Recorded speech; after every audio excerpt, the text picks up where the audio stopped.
I'd like to congratulate the 2020 Honors College graduating class and welcome you to the distinguished ranks of Honors College alums.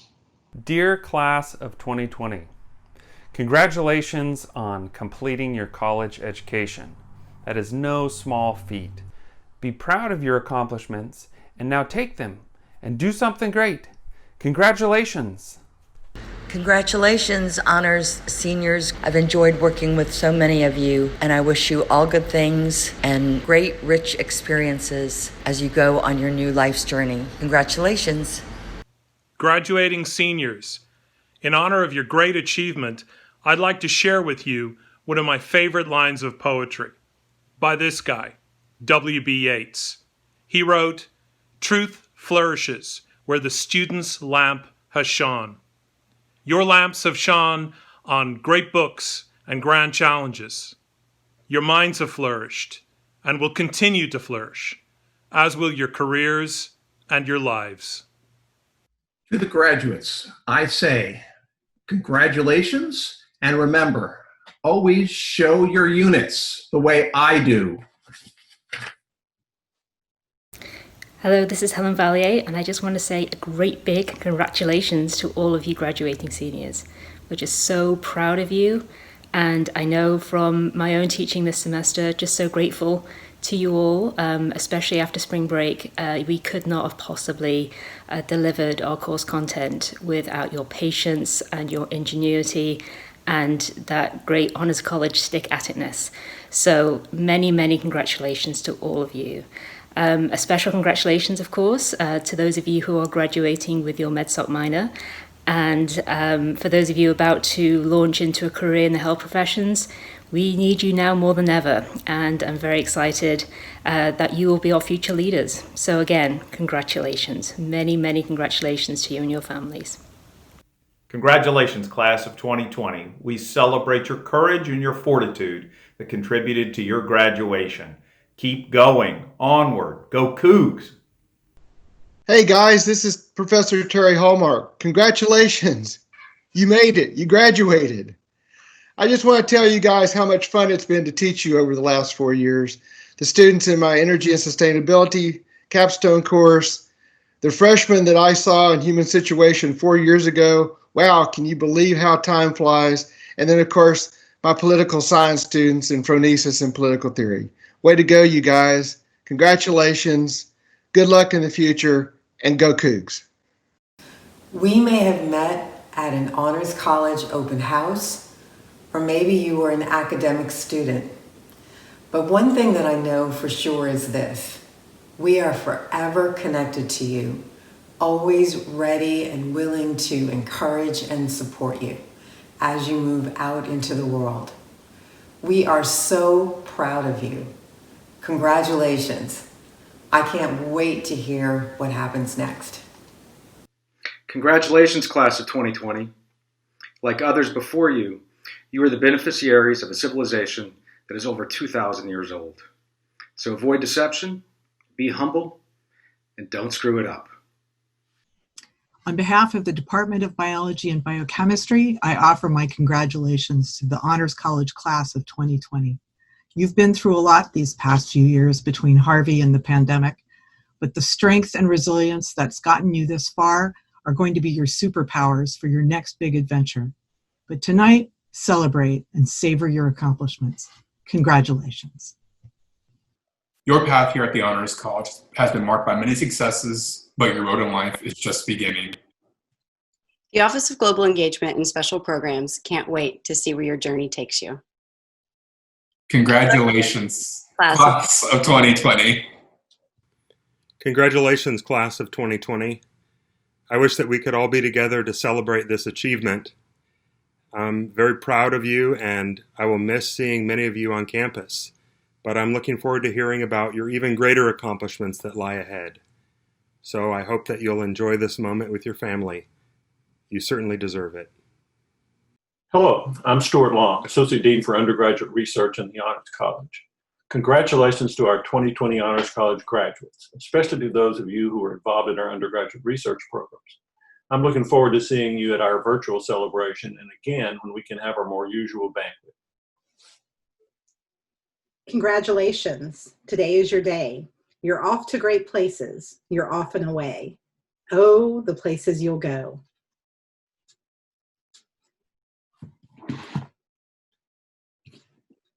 You'll be on your way up. You'll be seeing great sights. You'll join the high flyers who soar to high heights. Wherever you fly, you'll be best of the best. Wherever you go, you will top all the rest. Congratulations, graduates. Congratulations. I want to congratulate the class of 2020. You've made it. I know you're thrilled that this is your day, and we celebrate with you. We're so proud of you. We're proud of everything that you've accomplished during your time here at the University of Houston. We wish you the best in the next phase of your life. We hope that your experiences at the University of Houston you'll take with you. They will support you and help you as you move forward and achieve great things in your lives to come.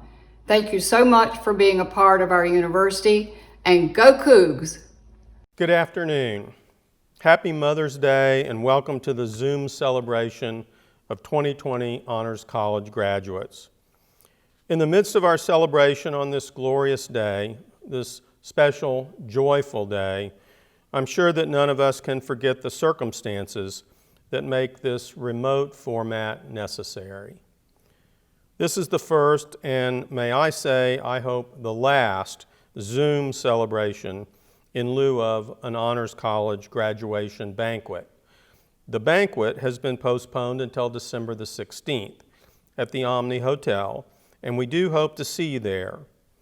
In the guardedly optimistic yet inspiriting words of Winston Churchill, this is not the end, it is not even the beginning of the end, but it is, perhaps, the end of the beginning.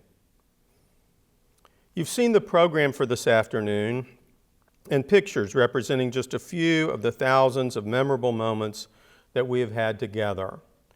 And you've heard and seen the good wishes and congratulations from just a few of those who have been teachers, mentors, and fellow travelers with you on your college journey. We are glad you are here. We are happy to be here, all 200 of us, and we know that this will be an afternoon that you will never forget.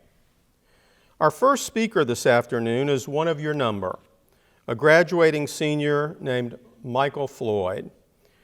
In 2017, the Houston Chronicle named Mike to the list of most influential Houstonians. When a senior in high school, he was elected to the Pearland ISD Board of Trustees and has served in that capacity throughout his undergraduate career. He is also the treasurer of the Texas Democratic Party, not the Young Democrats, the Texas Democratic Party. In 2018, he traveled with Professors Dustin Gish and Jeremy Bailey on a learning away excursion, studying the early American Republic in Virginia. He was a Supreme Court Justice of the University of Houston Student Government Association and a member of the university's Model G20 team in Washington last fall. Mike is a political science major, a phronesis minor, and a member of Phi Beta Kappa. This year, as a Phronesis Research and Mentoring Program / RAMP awardee, Mike wrote a paper under the direction of Dr. Dustin Gish entitled Thomas Jefferson and the Legal Codes of the Early American Republic, The Evolution of American Justice. Mike was recently named a Harry S. Truman Scholar, only the second in the history of the university and the first since 1984, when another honors student, Ward Jacobs, won a Truman. The Truman is a highly competitive national award that recognizes public service leadership. So now, wherever you are, please join me in welcoming Mike Floyd. Thank you, Dean Monroe, and hopefully everyone can hear me and the lag is not too bad. Like the Dean said, my name is Mikael Floyd, and I'm really excited to be graduating today with you. I'm a proud member of the Phronesis Minor. I know that this is a weird virtual and kind of awkward commencement, so I just kind of hope to keep things somewhat casual and normal. And I want to thank everyone for participating today. And again, like what is kind of hopefully a one-of-a-kind virtual commencement ceremony. I also want to wish everyone a happy Mother's Day. My mom lets me know pretty regularly that every day is Mother's Day. And my father says to just, not say anything. So to those who have daughters and sons and others graduating today, moms, congratulations, you did a great job. And hopefully you have some time to relax today. Obviously, this isn't the way that any of us wanted to end the semester, students and professors alike. And I was talking to a lot of my classmates for the past couple of weeks trying to figure out what I wanted to say today. And there was a sense of misfortune. I think everyone's feeling it emotionally and physically and financially. And as I started thinking about what I wanted to say, I kept hearing about misfortune, and I didn't want to let I didn't want COVID and the misfortune associated with it to be a cloud on what is today supposed to be a fantastic day for all of us. We've worked so hard for the past few years for. And so I wanted to kind of to rephrase and maybe amend the circumstance that we're in. And after thinking about our class and the coronavirus and everything we've been through, I've become increasingly grateful that we are the ones that have to bear this burden, oddly, right? And the reason for that gratitude is because I know that those of us graduating today and the life experience that we have, we're uniquely qualified, not just to make it through this time, but to actually come out of it in a better, more healthier, resilient, more compassionate way. And that all stems from what we've been through our experience. The freshman year with Hurricane Harvey, and in between crazy weather, severe ice days, many, many floods, including the big pipe burst earlier this year that we all thought would be the hallmark of our graduation. We survived the 2016 election and the divisiveness that has gripped a lot of people for the past few years. And if you look back even further, we survived the Great Recession, and of course, all living in post 9/11 America. But my overall point is that we can get through this and come out better than no other class, maybe the one, those who graduated last year and those who will graduate next year and so forth, But my point is that I'm grateful that we're the ones bearing this burden, a burden that hopefully no other class will have to bear. To our professors and Honors College leadership and staff, thank you for everything for the past few years. I've again spoken to a lot of my classmates, and one of the universal themes of what they told me was gratitude to you. I'm going to thank you for your wisdom and your mentorship and your advice and your expertise and sharing all of that with us. Not necessarily all the essays and all the tests, but we cannot thank you enough. We're better today than we were when we walked in a few years ago. And in many ways, and to a very large extent, your teachings have made those of us graduating today more prepared for the time we face and the futures that we're going to live. And to everyone graduating today, right, let's not forget us. Congratulations. We're joining the ranks of the most educated generation in the history of the world, and there are responsibilities that come with that. But the challenges that we've overcome the past 4 years, I think, are a testament not only to our individual abilities, but to our collective abilities. Perhaps like many of you, U of H wasn't my first choice coming out of high school, but it turned out to be not just a great one, but maybe the best one, and solely because of the Honors College and our very interesting and unique community. From the Human Situation, which is our flagship honors course, 20th century genocides and meditation and advanced political theory, honors has allowed me to achieve what I thought would be extremely unlikely at the time that I started here. And I know that's pretty much true for everyone. I want to give a special thank you to our Phronesis minor directors, Dr. Dustin Gish and Dr. Jeremy Bailey. We're a small but smart group of people, I like to think, and everyone in our classes was the best part of my time here. I also want to thank Professors Leland and Irving and Morrison and Hallmark and Gunther for going the extra mile for me and for most of their students.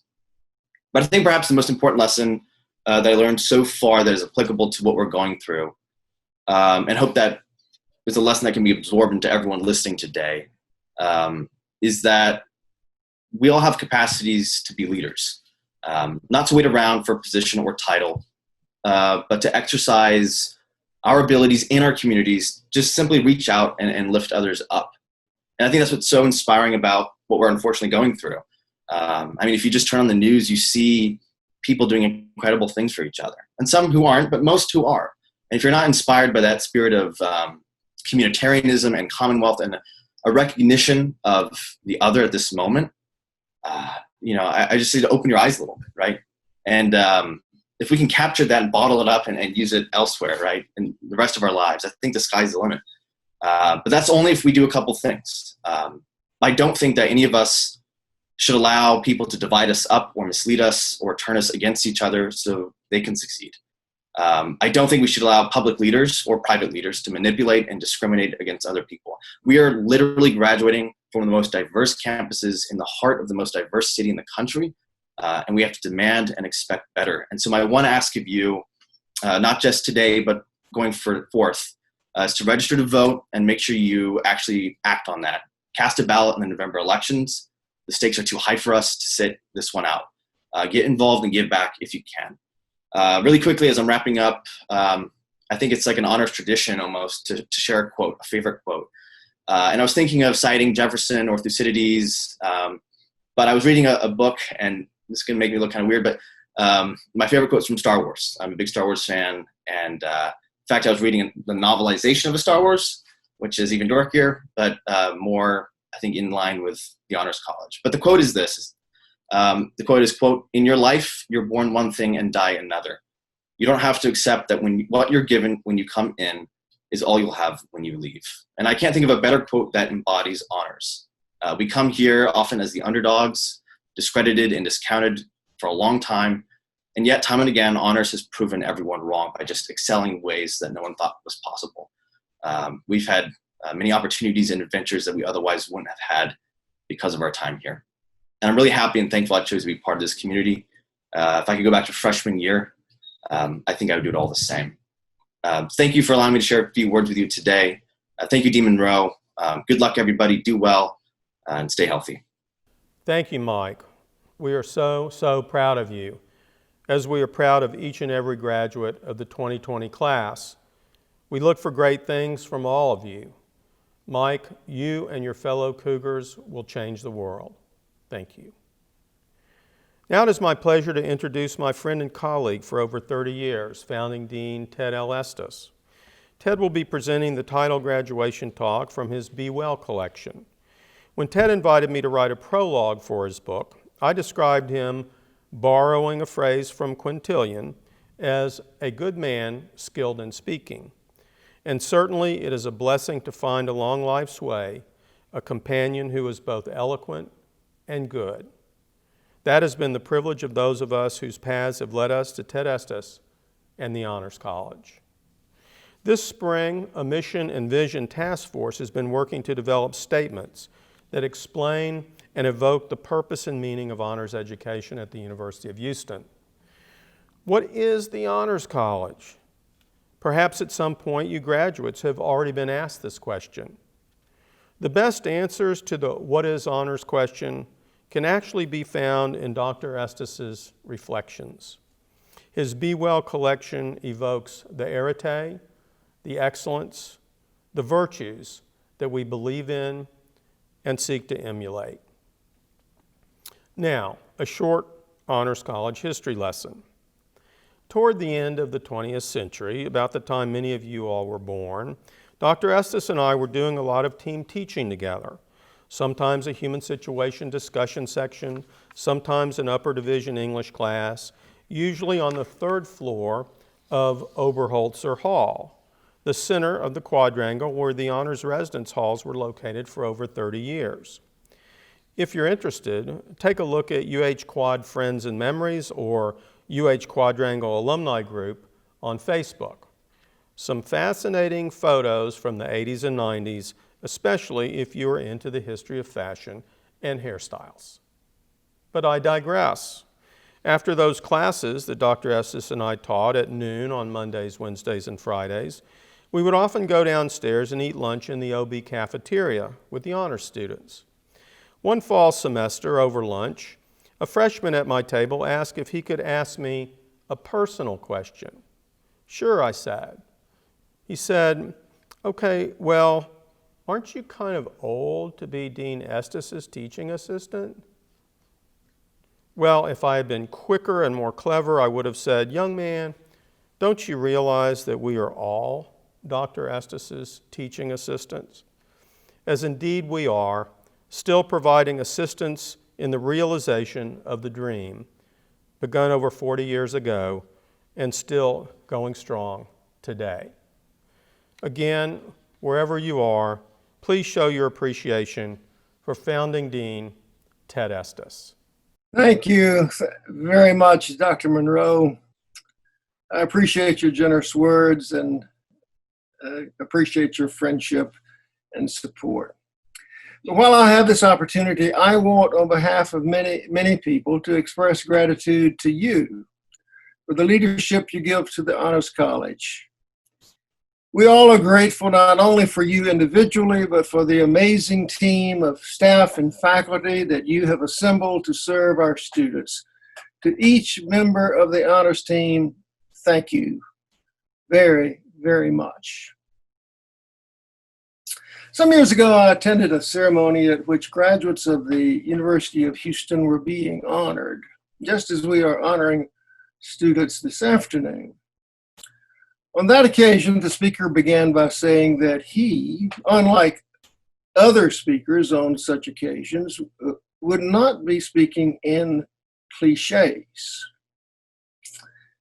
Now, I can understand why a speaker would want to avoid cliches. After all, for years, English teachers have been giving cliches a bad name. Most ornery English teachers, and I guess I'm one of those, would shudder if I were to say, graduates of the Honors College, you live in a world of great change. Or, graduates, you need to remember, you will face many challenges, but with challenges come opportunities. And perhaps it is good that I not say, graduate, the future is in your hands. Now there's a scary thought. Oddly, though, I want to put in a good word in praise of cliches this afternoon. I want to speak some good, fresh, and invigorating words in praise of some tired, overused, and nearly dead words. But now that I think about it, perhaps there are no such things as tired, worn out, and empty words. Perhaps there are only tired, worn out, and empty speakers and hearers of words. It is we, after all, who refresh and enliven the words that have been handed down to us from generation to generation. We refresh and enliven words by the way we speak and by the way we hear them. In fact, in order continually to refresh and enliven our very lives, we need always to be refreshing and enlivening those words with which we speak of our lives. So it is altogether understandable at ceremonies such as this one that we appeal again for well-worn words to do their work. Such occasions call for words that have been honed, polished by years of use. Such words are like faithful friends. They are there when we really need them. We turn to them again and again and will continue to do so until better words come along. Spoken judiciously, the old words sound ever right and good, proper, and fit. So graduates, when your parents and friends speak conventional words of commendation to you, I hope that you will hear these words as though for the very first time. I'm thinking of words like proud, congratulations, best wishes, thank you, If it is a mark of honest people that they say what they mean and mean what they say, then you graduates today are surrounded by intensely honest people. Each one of them wants me to say these words to you.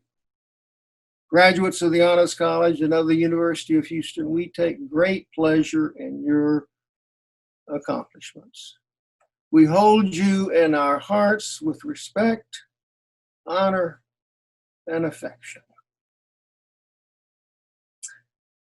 Now, to express my own personal words to our graduates, I want to borrow some well-worn words from a storyteller and a radio personality named Garrison Keillor. Every day for years, Garrison Keillor hosted a program called The Writer's Almanac. And every day Keillor signed off with the same words. And by way of daily use over many years, these words themselves became well-worn, polished, honed. The words were, be well, do good work, keep in touch. Now, I must tell you that I thought about giving a brief commentary on each of these phrases, but then I thought how odd it is to admonish someone to be well. Think about it. Would anyone, if given a choice, choose not to be well? And if no one would choose not to be well, what sense does it make to say, be well? Such an admonition seems unnecessary, superfluous. At the same time, we know that being well is, in part, a matter of choice. Being well is not a state of affairs. It is, again, in part, an activity or set of activities. Wellness or health, whether of body or mind or spirit, is not something that we simply possess or receive as a matter of course. Rather, each of us cultivates wellness. But though cultivated, wellness, paradoxically, always comes as a gift. Accordingly, we're all the more grateful. And we should remember that the first condition of being well is being alive. And I suspect that your parents, above all, are grateful for this collegiate accomplishment. This is the accomplishment that they treasure above all others of your many accomplishments. And that accomplishment is this: you've stayed alive. And we give you credit for that, and for that we're grateful. But wellness obviously entails far more than being alive, and certainly more than physical health. In a larger sense, being well encompasses felicity of body, mind, and spirit. Taken in this sense, wellness is inexorably connected, both with doing good work and with keeping in touch. Indeed, you enhance the possibility of being truly well by doing good work and by keeping in touch. The three go together. Now, I really don't need to explain good work, do I?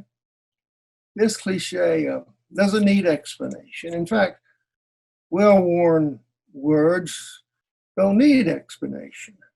They are understood immediately, if at all. And furthermore, none of you graduates would set out to do lousy work, would you? I mean, as far as I know, none of you honors graduates has made mediocrity your lifelong goal.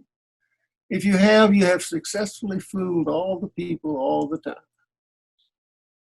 So if none of you aspire to do lousy work, what possibly could it mean for me to admonish you to do good work?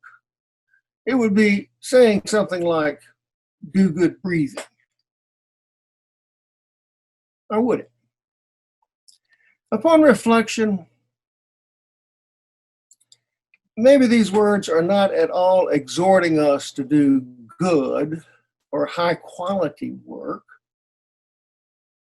Maybe they're exhorting us to do work that is good. We would not say to a crook, be a good crook.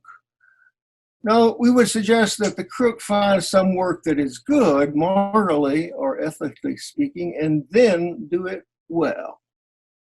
What we intend to say then is this: do work that is good well. But now it is surely obvious that well-worn phrases such as be well and do good work do not need commentary. Such phrases are either meaningless or self-explanatory. But it occurs to me that the phrase keep in touch is different from the other two. None of you honors graduates would choose to be unwell or to do lousy work, but some of you might choose not to keep in touch. After all, many of you have hung around the Honors College and the University of Houston long enough. It's time for you to head out for the territories. Still, it may be worth remembering that you have been able to do good work and to maintain a sense of well-being, even stay alive, over the last several years precisely because you have remained in touch with friends and teachers in the Honors College and elsewhere at the university. These friends and teachers and advisors took an interest in you and in your enterprise. They collaborated with you. They helped you. They made you laugh. It is simply the case that we are more likely to do good work and to nurture wellness if we are fruitfully connected with friends, family, teachers. And if I may so, if we enjoy encompassing avenues of affiliation, such as with the Honors College and the university. It would then be a loss for you, and certainly for us, were you not to keep in touch, were you not to hold us alive in memory as we shall surely hold you. But maybe I'm missing something here. That's often the way it is with well-worn words. Hearing them every day, we can miss what they say. I've been speaking as though be well, do good work, keep in touch, or admonitions, exhortations, imperatives. Thus, you may have been hearing them as though I was trying to get you to do one last thing. But listen, you've already done enough of something. For a few days at least, do some nothing.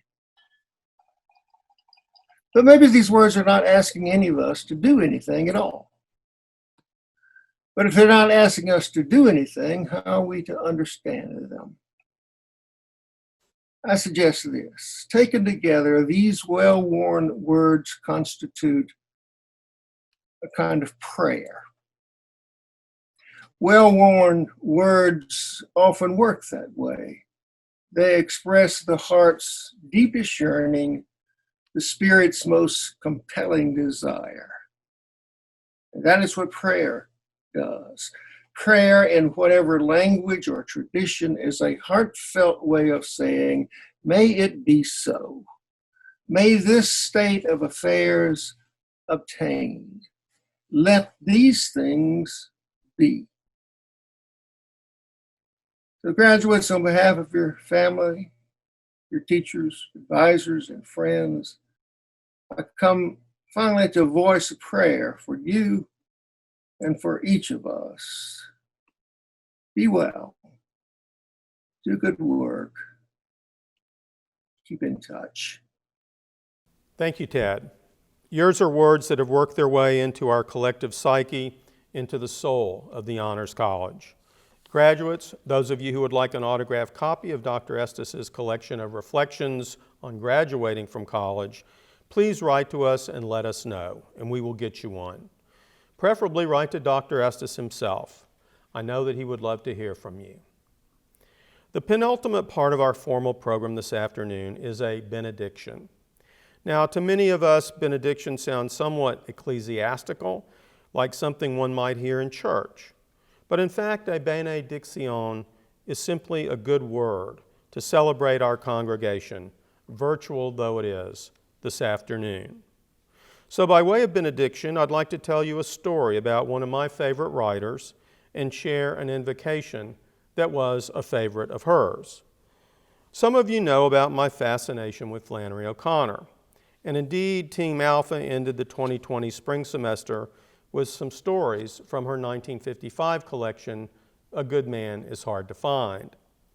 As we've been in various modes of isolation and separation for the last couple of months, I've been thinking a good deal about Flannery O'Connor's quarantine situation.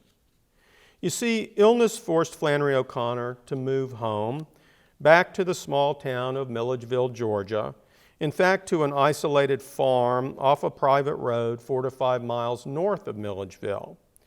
She never learned to drive, and while she did not wear a mask, she never went anywhere without her metal crutches, which she used to preserve her limited health and mobility.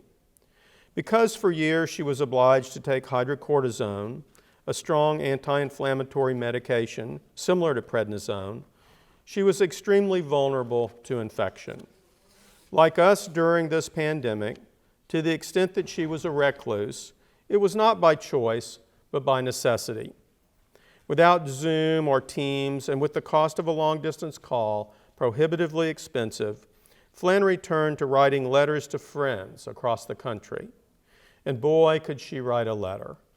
Many but not all of her letters, full of humor and good cheer, are collected in a volume entitled The Habit of Being. At the end of many of these letters, since she was effectively sheltering in place, she would say, "Come see us," or "You are always welcome here in Mville." She closed most of her letters with the salutation, "Cheers." Perhaps because she was cut off from company much of the time, one of her favorite characters was Raphael, not the teenage mutant ninja turtle, but the archangel who appears in John Milton's Paradise Lost. Among other special intentions, Raphael is the patron saint of happy meetings. Again, to clarify, not happy meetings on Team or Zoom, but physical, flesh and blood, face-to-face, talk and laugh, eat and drink, kiss and hug, twist and shout, real, being together meeting. This then was Flannery O'Connor's daily invocation to Raphael. Angel of happy meeting, lead us by the hand toward those we are looking for. Lead us toward those we are waiting for, those who are waiting for us, so that we may not be ignorant of our true country or strangers in the province of joy. Thank you all for being here with us today and with each other on this glorious Mother's Day afternoon. What follows is a kind of roll call of champions, the names of the spring 2020 Honors College graduates. Please stick around through the roll call created by our own Brenda Cruz-Wolf, Julia Brown, and Communications Director Martha Hayes, and join us in one of the breakout rooms for the reception. And don't forget about the face-to-face, twist and shout, honors graduation banquet on December the 16th. A happy meeting we can all look forward to. Come see us. You are always welcome in the Honors College. Cheers.